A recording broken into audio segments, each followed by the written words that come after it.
because we're going to bury him under the earth in about 5 minutes. So I figure we can lead it off at least with some praise. Is he the best 60-plus-year-old pro wrestler maybe ever? Oh, there's got to be. No, there's got to be somebody. Yeah, I was going to say, we got to go to Mexico, right? There's probably a bunch of luchadors who I would say. But he's still like competent, and he's like 61 or 62 years old, right? Yeah, I'm going. Okay, let's see. Oldest wrestlers to ever perform 70 years or older. Right, let's go. Let's go. Oldest wrestler still wrestling. Okay. Here's the oldest wrestler still wrestling. Bushwhacker Luke is 79. Billy Gunn's probably better than 79-year-old Bushwhacker Luke, I would assume. Fujiwara, which he's better than Fujiwara. Yeah, he's definitely better than Fujiwara. Satanico is still, I guess. Yeah, I saw Satanico. The last time I saw him wrestle was about 2 years ago, and he was still competent, but I don't know if Satanico at this stage is better than. I don't know. I can't commit to that one. 76-year-old Mike Jackson. Mike Jackson's still pretty good. That one might be close. Mike Jackson's he's almost as good as he was 40 years ago, which is pretty impressive. Yeah, I haven't seen him though again in probably 3 or 4 years. Yeah, that's true. It's probably been a couple years. So, yeah. But the question is not, is he the best 60-year-old wrestler today? Like, was Mike Jackson at any point over the age of 60 better than Billy Gunn is now? Yeah, probably, right? Yeah. I think that's probably safe to say, although I can't definitively say it. So Tatsumi Fujinami is 72 right now. So if any time in the last 10 years was Fujinami better than Billy Gunn is right now? I don't know. Here's my point. I do think that for a 61, 62-year-old man, he's pretty good. That's pretty old. He's in good shape, I'll tell you that. Well, yeah, listen, that's a lot of vegetables and egg whites. Right. Absolutely. Broccoli. Little bit of creatine, just a scoop or two of creatine every so often, not all the time. You know what I mean? Just a little bit. What kind of chemicals do you need to be doing to get fired from a non-wrestling job in WWE? Right, to get a drug. To get pinched in Triple H's WWE, where you are not an on-screen performer. He wasn't an on-screen performer at the time, right? He was not. I mean, that's crazy. But so we got some people in the chat room. I did the thing where I look up Sting and it comes up with the musician Sting and not Steve Borden, and I always get mad. It happens every single time. Steve Borden's 66, so he was definitely better in the last 5 years than Billy Gunn was. He had better matches for sure. Yeah. Some people asked about Yuji Nagata. He's only 57, so he's not quite there yet. No. Not quite there. But, Blue Panther, he is... Mexico is your answer. Yeah, there's probably a lot of dudes in Mexico. Yeah, Blue Panther's 65, and he just had a match, what, was that 2 weeks ago? With Ultimo Guerrero that was, like, better than any Billy Gunn match ever. Yeah. So... There'd be a lot of guys in Mexico who cleared 61-year-old Billy Gunn when they were 61. That would be your answer. Yeah, America's going to be a little tougher. America's going to be rough. That's going to be rough to find 60-year-olds. You know, Japan too. To be fair, Mexico's where you need to go. So, anyway, we never really addressed this, and I think that we should. I mean, this blew up. Because Dave Meltzer, it blew up because Paul White gets back on the commentary. This is the dumbest. This is the dumbest timeline. Okay, go. Yeah, here's what it is. Where, to be fair, he did some decent commentary, but he made a really dumb comment, and he and I'm paraphrasing in that during this Billy Gunn match with Kyle Fletcher, there was some kind of tag match, and something like, can Kyle Fletcher match up to Billy Gunn? Something to that regards. They're trying to claim that, Billy Gunn was the better wrestler than Kyle Fletcher in kayfabe and all of this, which is even more preposterous when you think about it. Which prompted Dave Meltzer on his radio show to just basically go ballistic on this and be like, look, Kyle Fletcher is one of the 5 best wrestlers in the world today, which, I mean, I agree with that. We Absolutely. Just did the FSM 50 and he came in second, and he would have came in first if the coin that I flipped came out the other way. He's a phenomenal pro wrestler, much better pro wrestler than Billy Gunn ever was. But he went on to say that Billy Gunn was never even top 200 in the world. And somehow people found that controversial. When Dave even went out of his way to say, this is just about bell to bell. This is about between the bells work. You know, Billy Gunn was obviously a big star during a time when wrestling was very popular, but just talking about who the better wrestler is, Kyle Fletcher's top 5 in the world, and Billy Gunn was never top 200 in the world. Now, to me, that came off as just two very obvious statements. I don't even find either one of those particularly controversial at all. But of course, this causes a firestorm. And there's two reasons, Rich Craich, why that caused a firestorm. The number one reason is the obvious one. Anything Dave Meltzer says is going to be faded by some of the dumbest people in the world and the whole grifter class of pundits and podcasters. People like Eric Bischoff, who would have nothing to talk about if he wasn't talking about Dave Meltzer or AEW. So these two groups of people were the primary drivers of this, because if Dave says something, they have to compulsively disagree to either feed their Twitter followings or their podcast listeners or whatever, their radio show listeners who don't like Dave and like hearing anti-Dave rhetoric. So that's reason number one that that's turned into some controversial topic. Reason number two, though, is an interesting one too. I think there's just attitude era nostalgia glasses that a lot of people wear, many of whom weren't even alive or fans during the attitude era, but it's such a glorified period in pro wrestling. I was gonna say WWE still, even if you weren't around, if you watch WWE today and you just started watching WWE 10 years ago, it is considered still by that company the glory years. That's our best era, and they promote it like crazy. And every 5 years, the video game is doing an attitude era mode or whatever. They're doing it again this year. I mean, they continue to prop up that era. Glorified is putting it lightly. I mean, that era is still just completely considered transcendent in ways that no other era ever is in that company, which is very bizarre. But I get it. And the guy that runs it is, he was considered a part of it. he considers himself a much larger part of it. But we'll get to it. Yeah, we'll get to that. So I think those are the two primary reasons. Number one, if Dave says something, there's an entire cottage industry of people, from the blue checkmark dorks on Twitter making Elon pennies right on up to the grifter class of podcasters who anything Dave says becomes content for them and a way to attempt to make money. Number two is the nostalgia glasses for the attitude era. And I think the third reason is there's just a lot of wrestling fans who, for lack of a better term, do not know ball and do not approach these kinds of conversations in the way that we would, or Dave would, or people who know ball, or people who are into good wrestling would. And that's such a weird thing to say, but it's almost like if you like good wrestling, if you like what has been termed as quote unquote work rate style wrestling, or matches with or good matches, or care about things like match of the year, that's almost seen as a negative to a lot of these, new wave fans, which is such a strange thing. Why would you not want the matches you're watching to be good? It doesn't make a lot of sense to me. But I think what it is, and why we can never see eye to eye with these kinds of fans, is you mentioned this when we talked about match of the year behind the paywall, when we broke down the top 10 matches. A lot of these fans just don't view wrestling through the same lens as us. And I don't think a lot of these people know the difference between good wrestling and bad wrestling. I really think that's what it comes down to, because you see this all the time.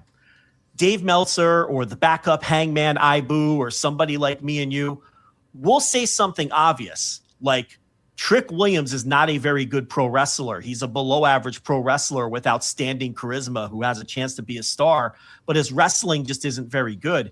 And people will attack with fangs if Dave or Ibu say that. I've seen both of them get attacked for that opinion, which again is an obvious opinion. If you know what you're watching, Trick Williams is a below average pro wrestler. It's not even debatable. He has so many flaws. He's just not very good. But I don't think a lot of these fans know the difference. They don't know ball, and they don't know a good match from a bad match. They don't know a great match from a poor match. They don't know great execution from poor execution. They can't see that Trick Williams has a lot of deficiencies in his work because they don't view wrestling through that lens. So I think that's the third part of this whole Billy Gunn thing that is kind of being lost. And I know that you weren't excited to do this segment. We've kind of pushed it off a couple weeks, and I figured today was a good day because we didn't have a lot of other topics. But I didn't want to just approach it from let's just have fun burying Billy Gunn, which we're going to do. Don't get it twisted. We're going to get there. We got that. Don't worry. We're going to get there. But there's also a larger philosophical way of looking at this and what causes these disputes. Why are people so not just seeing eye to eye, but completely on different planets when it comes to a discussion like this? Because the fact of the matter is, and I've been around a long time, and Rich, you're no spring chicken yourself anymore either. You've been around the block a few times when it comes to this stuff. And I think it's safe for me to say, and I think you would agree, that at no point in his career was Billy Gunn ever considered one of the 200 best wrestlers in the world. No, he was ridiculed during most of the time when I was coming in. Yes, he was a laughing stock for most of his career. Okay. And I could tell you that at no point among ball knowers and people that know what the fuck they're talking about was he ever considered one of the top 200 wrestlers in the world. Okay. And I would go even further to say that I'm not sure if Billy Gunn was ever considered one of the 500 best wrestlers in the world. Globally, probably not. No. Globally, probably not. And, that was kind of Dave's point, too. He's like, wrestling is more than just the two companies that were running in 1997. No. Okay. Which, you know what? As a thought experiment, what I thought about doing was trying to come up with 200 WWF and WCW wrestlers that were better than Billy Gunn during that 5-year period, which I think you could almost get there. But I think we could do it. I think we could do it pretty easily. WCW alone, yes. If you're expanding it to like their whole roster, if you consider anybody that's under WCW contract at that time, especially from like 96, 97, 98, that period, oh my God, yeah. So forget globally. Like, I think you could do it and if you throw in ECW, forget it. Like, if you just do those 3 companies and throw in like Smoky Mountain and really get crazy, I think you can get there. But my point here is, like, we're laughing, and a lot of our listeners are laughing because a lot of our older listeners, especially, are nodding along going, yeah, Billy Gunn was never considered a great worker. He was never, whenever I bust out those old Torch yearbooks where Wade would take the industry poll of the top 100 wrestlers in the world, Billy Gunn would never sniff those things. You look at Joe, I didn't know that SmackDown Hotel, you can actually pick the date and check a roster by the date of that roster. We could, and I'm scrolling right now through WCW. Billy's, that's tough. It would be, I think you might be, I'm dead serious when I tell you, I think you might be able to get to 200 guys better than Billy Gunn just with WCW, WWF, and ECW during the Attitude Era. I think very easily you could. I think you can clear 200. And here's where I want to be clear. I'm not trying to be disrespectful to Billy Gunn, but here's another thing that gets in the way of these discussions. Analysis and criticism of these guys is not disrespect. It's just the fucking truth, and it's what you do, and they're public performers, and they're well paid, and if they can't take it, tough shit. We really need to start getting past that too. We're getting to the point where we can't be critical, we can't analyze, we can't talk about performance. That's bullshit. For Mr. Ass, we have to be careful that we don't offend, who, by the way, probably doesn't give a fuck. Any way, shape, or he might, but I doubt it. He spoke about it. He went on Busted Open because, of course, he did. God. And the comments that I saw him say were just, hey, look, he didn't even claim that he didn't defend, push back on it. All he said was, hey, look, I had a good career. People liked working with me, which I'm sure is true. I'm sure he was excellent to work with. And I'm still in the business because I like working with my boys. He meant his kids. And I like working with young wrestlers. And I'm here. And I'm not getting all wrapped up in that. That was basically the gist of it. So he was a little more professional. Yeah, he was an adult about it. And here's the thing, though. I wouldn't even be bothered if he pushed back and got mad because, look, we're allowed to criticize. And then they're allowed to criticize what we're being critical of. That's how it works. I'm on here. I'm in public stating these things. If someone wants to get mad at me for something I say about them, that's great. But I'll use the old Colin Cowherd thing. I don't have time to have an opinion on your opinion of my opinion. So it's not going to bother me. You know what I mean? So he has a right to push back if he wants. But my point is, never in those torch lists, never in the DVR 500. And they did 500 wrestlers a year, Rich. Never included in that. I don't believe he ever popped up in the GWE list, the greatest wrestler ever list. That's done every 10 years they do it. I think so. And I think it's coming up this year. because the last one was 2016. Never has come up in that. I don't know if he's ever even gotten a vote. Here's something that I don't know who needs to hear this. Probably not a lot of our listeners, but if you clip this for YouTube, and I think you should, maybe there's some people who do need to hear this. Billy Gunn was never considered one of the best wrestlers in America, let alone one of the best wrestlers in the world. And the idea of that is completely preposterous to anyone who lived through his career. That's the best way I can put it while being respectful about it. It just isn't true. And there's been so much revisionism of this guy's career. Rich, were you aware that Billy Gunn had this enormous cadre of fans all of a sudden? No, because again, like I said, when I was growing up, he was kind of laughed at. It was seen as a guy who, you know, had a decent run with as one half of the Smoking Guns or whatever, but they weren't any great shakes or whatever. And then basically fluttered around for a bunch of years after the Smoking Guns, basically couldn't find anything to do, then gets linked up with the New Age Outlaws. And yeah, they're an exciting team and they do some fun stuff, but largely Billy Gunn's kind of a passenger on that thing. He's a part of DX, but he's the most inconsequential part of DX. And then every time they tried him as a singles wrestler, which, you know, was one time in 1999, they gave him the King of the Ring, and it was an absolute fucking disaster. Total flop. And The Rock, I mean, it was so bad. It was so bad that they didn't give him a title shot. He was one of the only King of the Ring guys that didn't get a title shot. He got a kiss my ass match with The Rock, who buried the ever living shit out of him constantly on commentary, and not like in character bearing. Like, this guy fucking sucks. I can't believe that's what I have to do at SummerSlam is face this motherfucker, and then beat his ass at SummerSlam. And then they said, all right, well, that was that push. You're done with that. Then he did nothing again until he got hurt, and then he came back again in 2001 or whatever as the one Billy Gunn. And guess what? That flopped and didn't work. And that flopped as well. And then he did the Billy and Chuck thing, which was just kind of fun, whatever the hell. Comedy mid-card. Yeah, whatever. And then that was it. And then that was essentially it. He had two massive flops as a singles wrestler during one of the hottest periods in wrestling history. It's indisputable. He flopped massively. And Rich, I'm going to throw in a third one. He flopped as Rockabilly as well. Few years before, but they gave him a shot as a singles wrestler as Rockabilly and attempted to give that a big push, and it didn't work either. This is a guy who always flopped as a singles wrestler. And then they would have to go back. They did put him in DX. They'd put him in the what's the gay gimmick? The fake gay gimmick. Billy and Chuck. They'd always have to put him back in a tag team because he couldn't cut it as a singles wrestler. The Rock stuff was interesting because he flopped so hard that Rock would bury him publicly. He became Billy Gunn, for those who didn't live through it. Okay. And we're not over exaggerating or anything. He was a meme before that term existed. He was a living meme before memes were a thing. He really was. I can't think of what Rock used to call him in public. He used to call him something, but I can't remember the phrase that he used. Someone in the chat's going to come up with it before we're done with the segment. Well, one person did bring up in the chat, Dan Snyder brought up that when Edge won his King of the Ring, or was on his quest to win the King of the Ring, he did a promo where he says, I'm not going to Billy Gunn my King of the Ring win. Because it became like a describer for not delivering on, you know, I don't want a Billy Gunn.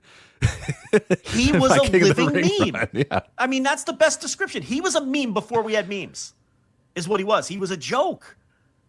Okay? No one considered him a great wrestler.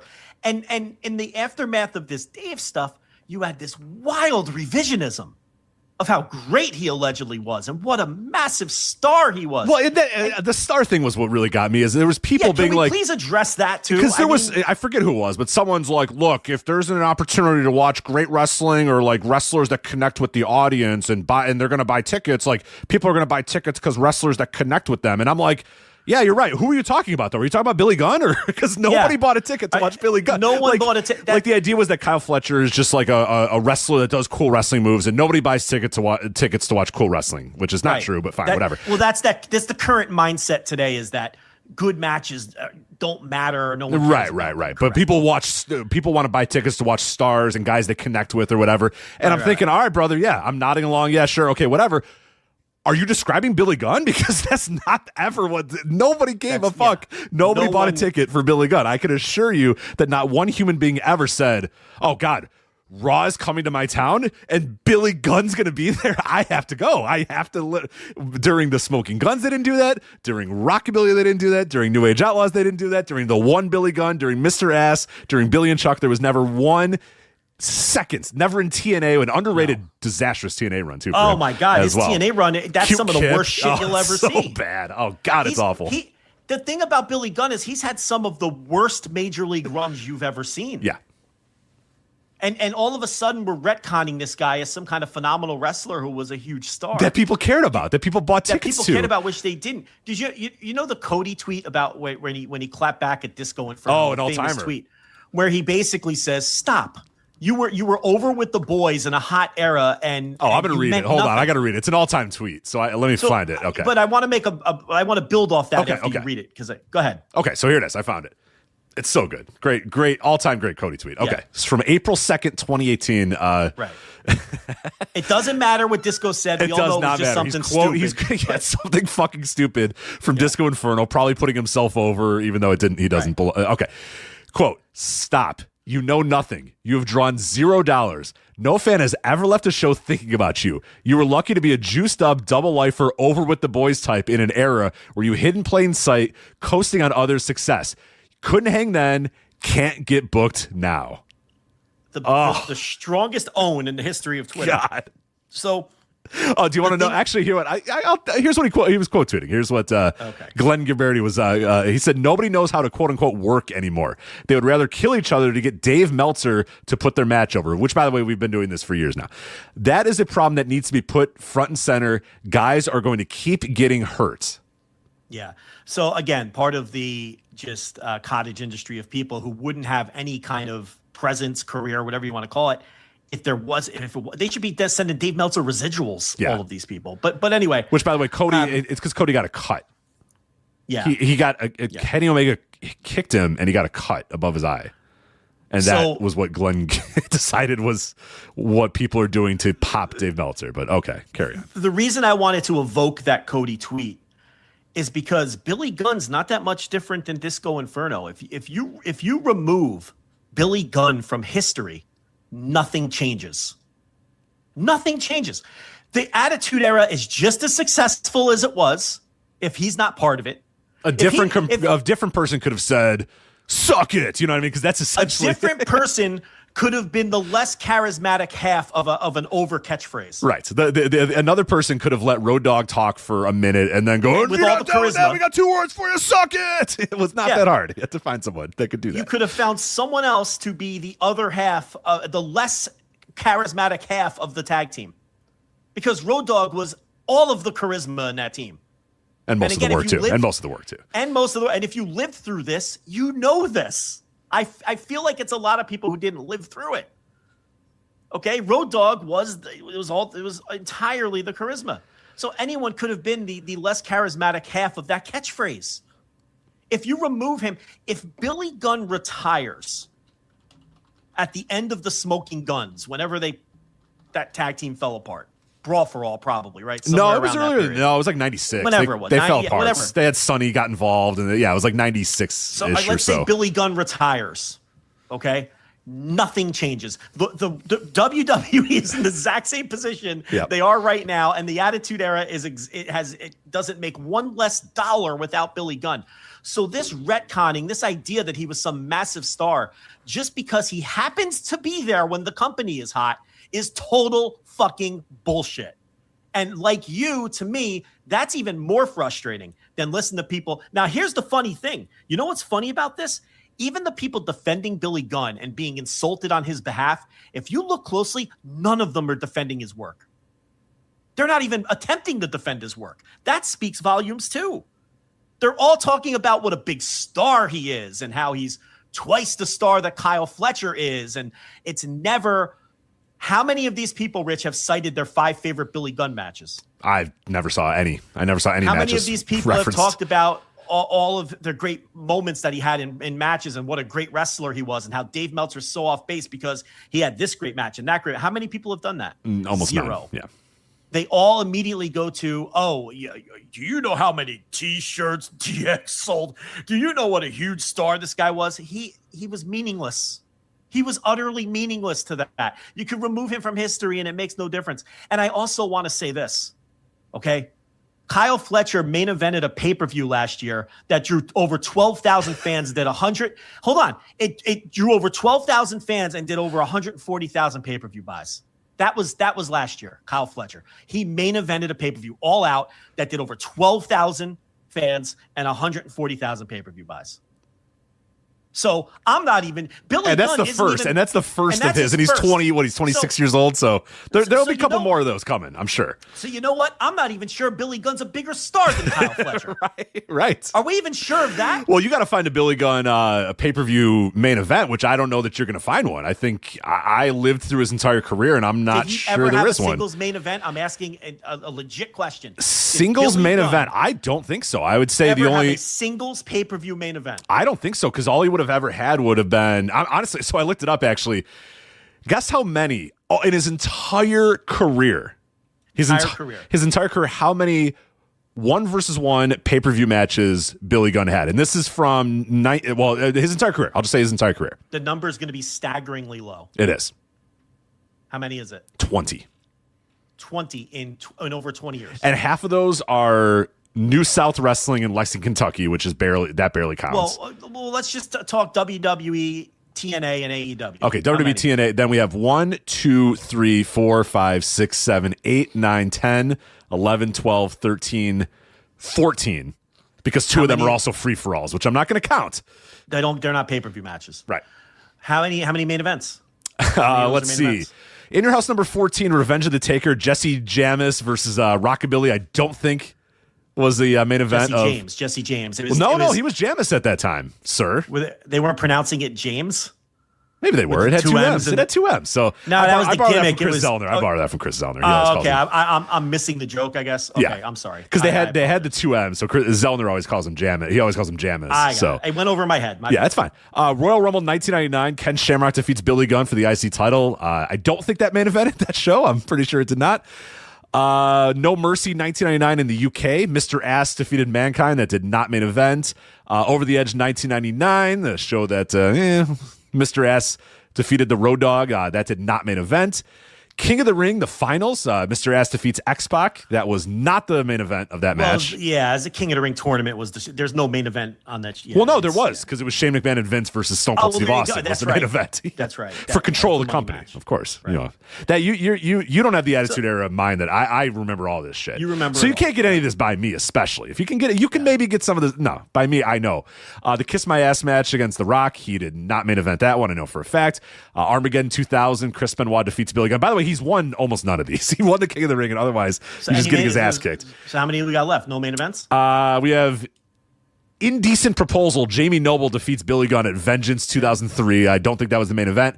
Then the Great American Bash 2004, his final WWF singles pay-per-view. Kenzo Suzuki defeats Billy Gunn at Great American Bash 2004. So 0. So are we sure he's even a bigger star than Kyle Fletcher, who has, as I said, did Billy Gunn ever have a main event in a pay-per-view that drew over 12,000 fans and did 140,000 pay-per-view buys? No. Did he ever do that, Rich Craig? No, he did not. Okay. So, I mean, even from that standpoint, again, these are Attitude Era colored glasses that people wear.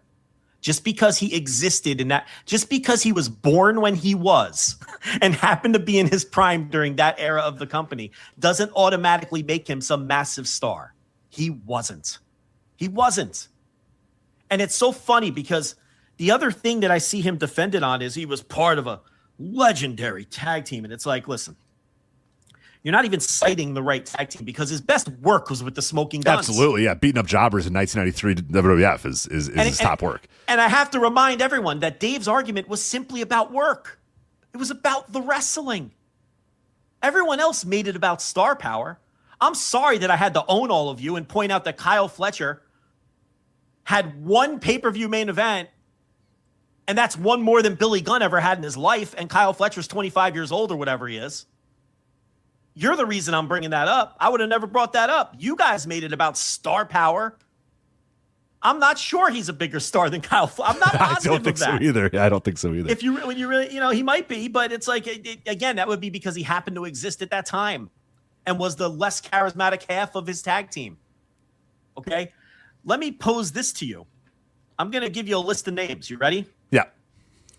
Chris Benoit, Eddie Guerrero, Brock Lesnar, John Cena, Hiroshi Tanahashi, Jay White, The Rock, Shawn Michaels, CM Punk, Owen Hart, Swerve Strickland, Mick Foley, Darby Allin, Rey Mysterio Jr., MJF.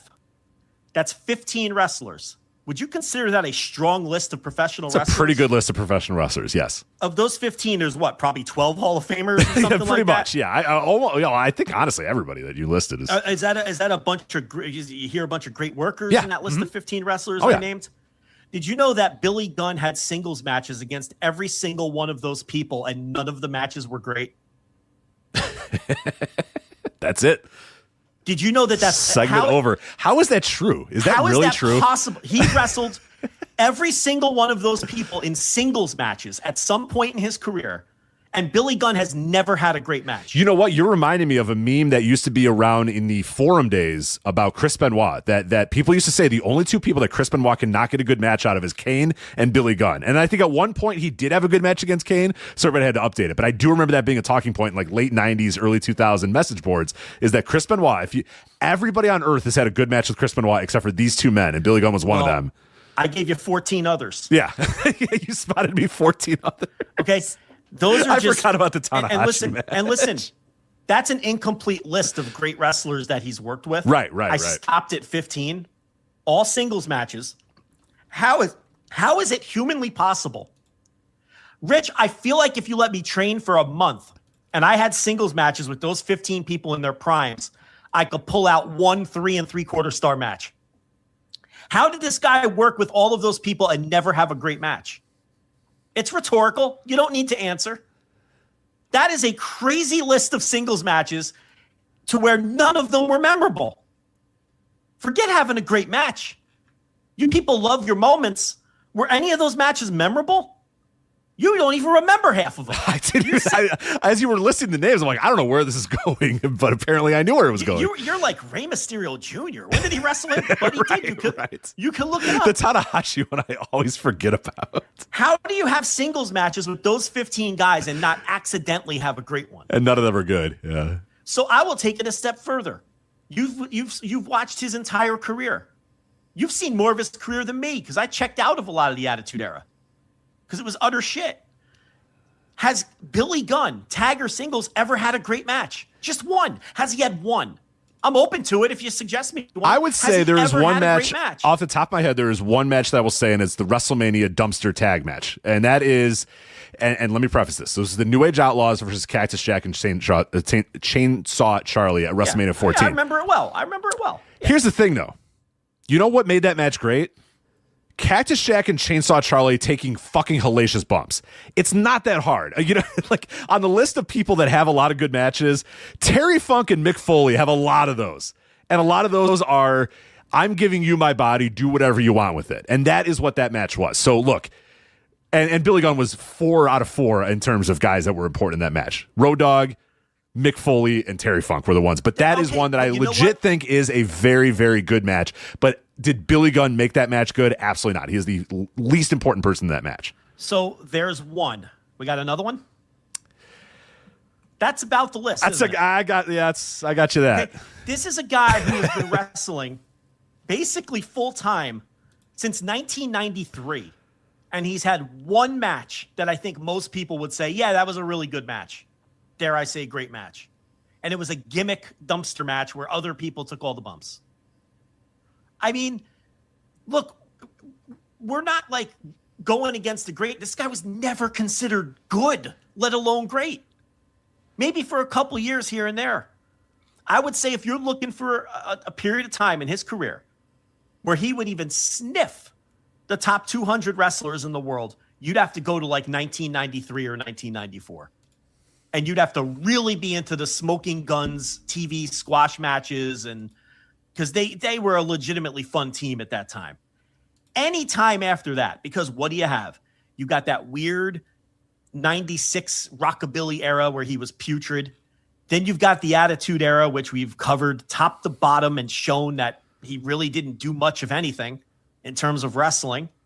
and was not as big a star as people claim he was. No, a massive flop. It was a massive flop. Indeed. And the thing is, he was a negative star. Like, they gave him the King of the Ring, immediately regretted it, and buried him the whole time, and then just said, fuck this is horrible, and then de-pushed him as quick as they possibly could. He bombed badly twice, and a third time as Rockabilly. We'll leave that one out of it if you want. But he bombed badly when they wanted to make him a main eventer, and he couldn't get there. Rich, he couldn't even get to one main event match either time that they tried it. Right. They abandoned his pushes before they even got him into the fucking match because The Rock wouldn't work with him because he knew it was a dead end. So after that, you've got the 5 years in TNA, which is some of the most putrid. That is underrated. Work. It is underrated in how bad it is. And I always find that funny because a lot of TNA runs just get ignored because it's TNA or whatever. The Outlaw, Cute Kip, whatever the hell he was called. I mean, he had like 9 different names there. Horrible. Like, the worst shit you will ever see in your life is his run in TNA. Just dreadful. But again, we don't care about match quality, Rich.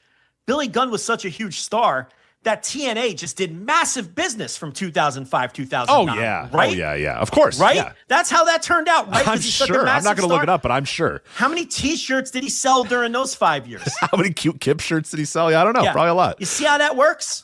Okay. So then he bounces around the indies a little bit, comes back. They do the New Age Outlaw run. And in the early WWE Network era, remember?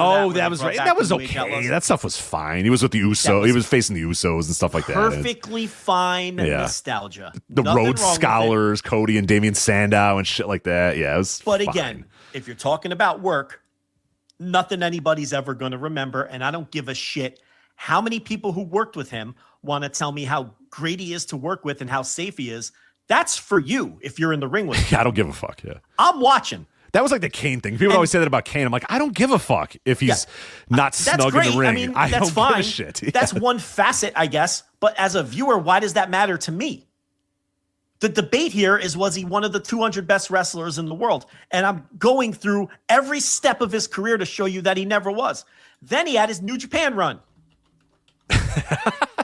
World Tag League teaming with Yoshitatsu. He somehow managed to have a 2.5-star singles match in the prime of Hiroshi Tanahashi's career. How do you even do that? How do you even do that, Rich? In the prime of Hiroshi Tanahashi's career, you have a 2.5-star match. Okay? So he does his little New Japan run and then disappears again for a while, does a bunch of indies. Was he a hot indie star at any point like the Hardys were? No. I mean, you're laughing, but I'm trying to be fair. Nobody bought a ticket to watch Billy Gunn. Remember when the Hardys were blowing up the indies? Yeah, and of course. Drawing out. Did Billy Gunn ever have that kind of run on the indies during those years? I'm asking in good faith. No. And there were several shows that I went to that he was on. The Dreamwave would book him a lot, and I'd go to the show. No, nobody bought a ticket to watch Billy Gunn. Did Dreamwave ever do more than the 150 fans they usually do when massive star Billy Gunn came to town? No. Okay, I'm surprised because he's such a massive star that sold so many T-shirts because he's such a huge star. And then in 2020, he comes into TNA. Now, look, the guy's in his mid-50s. I'm not holding this run against him. AEW. He's in his mid-50s. I'm not holding this run against him. I don't expect him to be great. But the point here is, at no point in this guy's career was anywhere close to one of the 200 best wrestlers in the world. He just wasn't. It wasn't even controversial. I don't even think it would have been particularly controversial if Dave said 500. Now, there might have been a year or two in there where you can stretch it and fit him into the top at number 480 somewhere. But I mean, I think we get the point here. Okay? I know I can comfortably, without any effort, name 1,000 wrestlers historically better than Billy Gunn. That would be cake. Oh my God! Historically, globally, yes, easy. I could almost get to 1,000 active wrestlers that are better than Billy Gunn ever was. Seriously, I could get well into the deep. No, if we're going globally, it is not that hard to get there. Easily 1,000, easily 2,000. 2,000's a piece of cake historically. If I sat down and did it, you give me an hour and a half, 2 hours, I can come up with 2,000 names similar to my 100 teams better than the Dudleys, where, Rich, you wouldn't even dispute any of them. You would sound foolish to dispute them. We talked about this a little bit a couple weeks ago, but I made a Word doc where I was just kind of, anytime a wrestler came to my mind, but then I just realized every wrestler that came to my mind, I was putting on the almost list. Every wrestler you can and I was like, why better. am I doing this? This is stupid. It's just basically the list is every wrestler almost ever with a few rare exceptions. Like that was my list. Yeah. So there was no point doing it anymore. This is going to sound absurd to some people. Okay. I can name 5,000. I can name 5,000 wrestlers historically who were better than Billy Gunn. And again, this isn't meant to bang on Billy Gunn. I'm sure he's a swell guy, okay? I'm sure he's as great to work with as all of these veterans claimed he was who came to his defense. All of those things. He passes the airport test for sure. I walked past him once at a hotel lobby, and I was like, that motherfucker's massive. Like he's one of those guys that you do not realize is as massive as he is because he worked in Major League American Wrestling for so long, and he didn't look as big as some of those other dudes. But you see him against with like normal humans, and you're like, holy fuck, Billy Gunn's a massive guy. The Headbangers too were two guys I walked past at a hockey game once, at a Chicago Blackhawks game.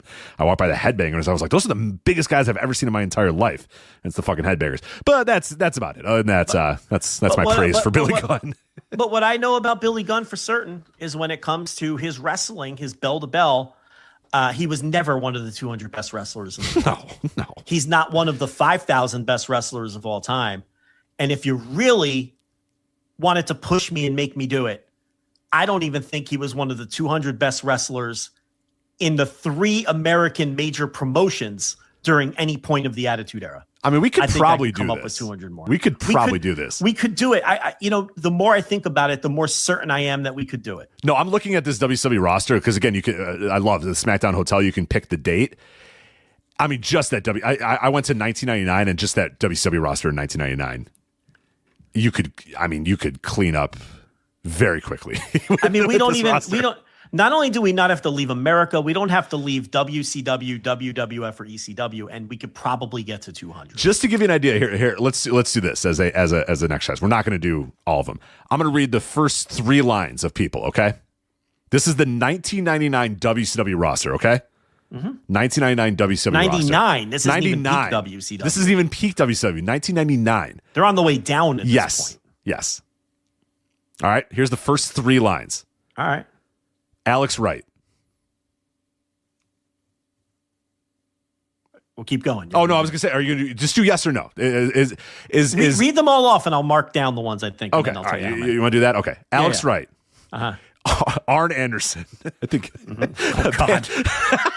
Can I count him twice? Yes, you can. 4 times. You can actually count him 4 times. Yeah. He's doing the 4 horseman pose in this picture. So you can pick that's a great. Now listen, for people who don't know, that's a great pro wrestler. Yes. Arn Anderson. Anyway. I agree. We're breaking new ground here on this Thursday flagship. Arn Anderson, good. Good. Bam Bam Bigelow. Okay. The Barbarian. Okay. Hole-in-one Barry Darso, or just Barry Darso in general. He's in his hole-in-one gear here, but you can count him as whatever you want. Okay. Barry Horowitz. All right. Barry Windham. All right. Bobby Blaze. Okay. Bobby the Brain Heenan. He's announcer at that point, so we could just skip him. Bobby Duncombe Jr. Okay. Bobby Eaton. Oh, gee, you think? Okay. Bobby Walker, for a multitude of reasons. I think probably he's the bad. He's the real bad one, right? Listen, OJ ran for those yards. Just well, he wasn't very good. Right. Bobby Walker wasn't good either. No, he wasn't. I'm just. He's the one though, right? He's the one. Rich, I'm not giving opinions yet. I'm just marking. All right, sorry. Booker T. Brad Armstrong. Right. Bret the Hitman Hart. Brian Adams. Now there's a pick. I'm curious what you say with that one. We'll go back to that one. Okay. Buff Bagwell. All right. My man Chad Fortune. Okay. Chavo Guerrero. Right. Jr. And then Chris Adams. Okay. 14 of those guys are definitely better than Billy Gunn. I agree. Yeah. So what were your lists? Who were the definitely? I just did dash marks. Okay. 4 of them are not. I came up 4 of those names. Billy Gunn is better.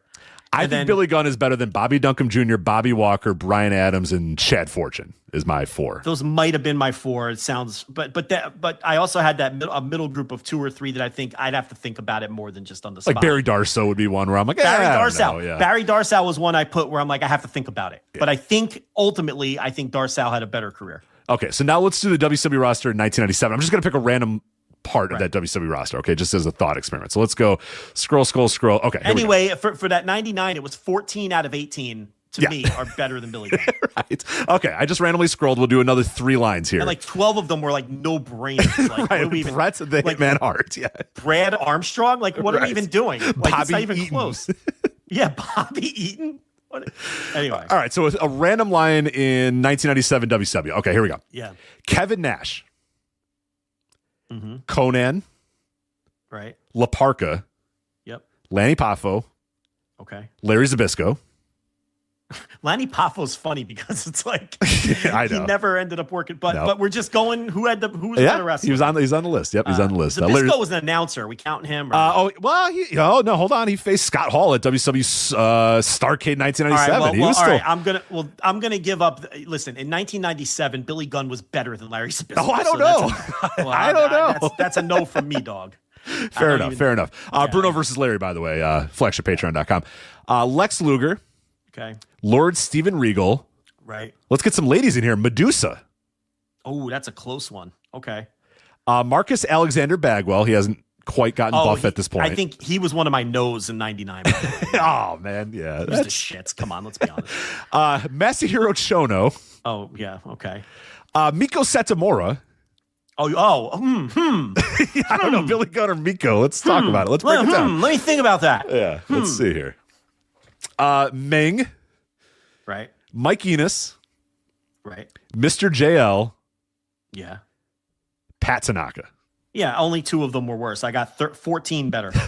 So we're just picking like... The only 2 were Bagwell and there got to be another. Larry Zbyszko, you said. Zbyszko. Yeah. Bagwell and the announcer are the only 2. Right. So I'm just saying, like, just doing random collections of guys. It's. I mean, like some of those other ones were like people like Mike Enos is so much better than Billy Gunn. Like it's not even like, you know what I mean?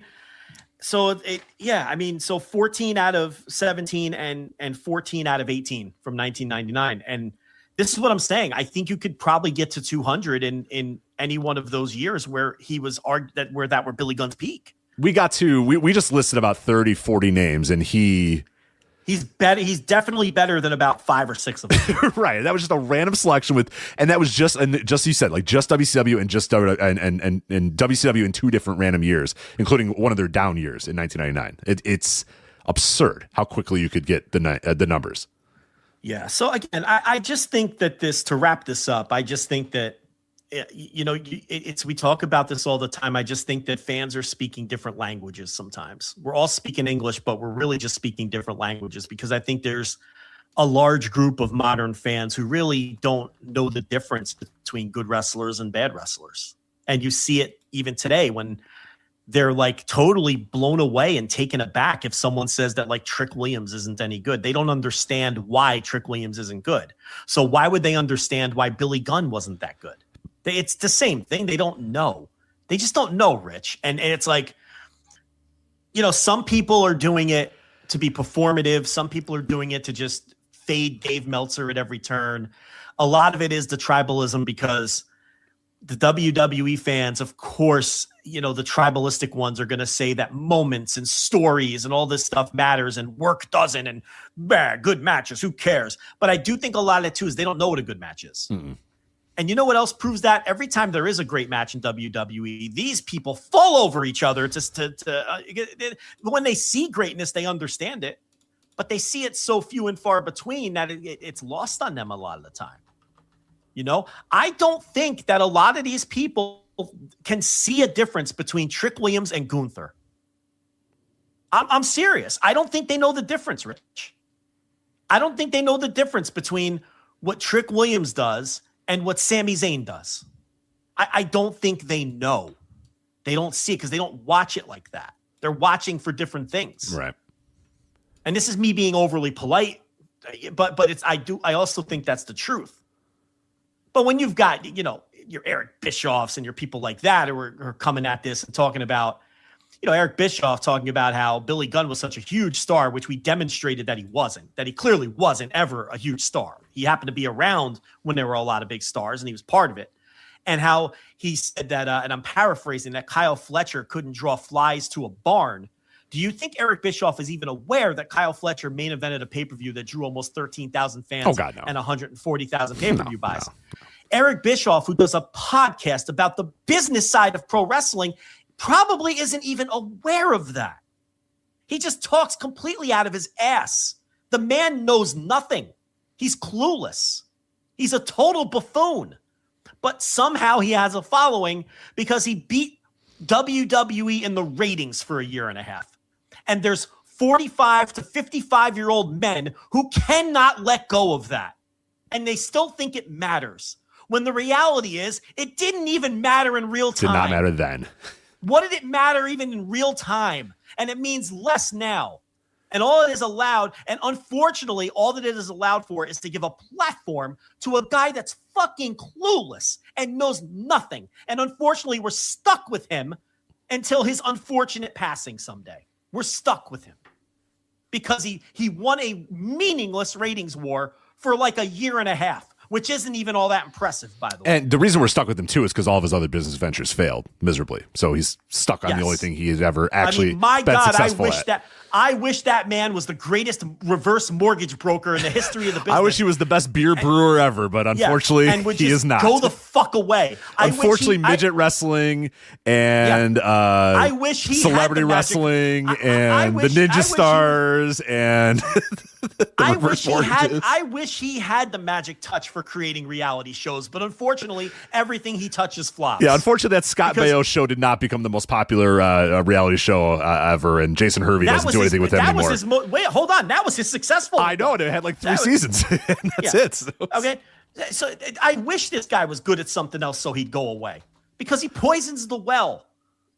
But does he really? Or is he just speaking to an echo chamber of he's tossing chum. He's tossing chum to these guys. 50-year-old dudes who can't let go of the attitude. Right. These same people, there would be somebody else. There would be somebody else if it wasn't Bischoff. It's just these people need that chum. They will never get past it. They are stuck in it.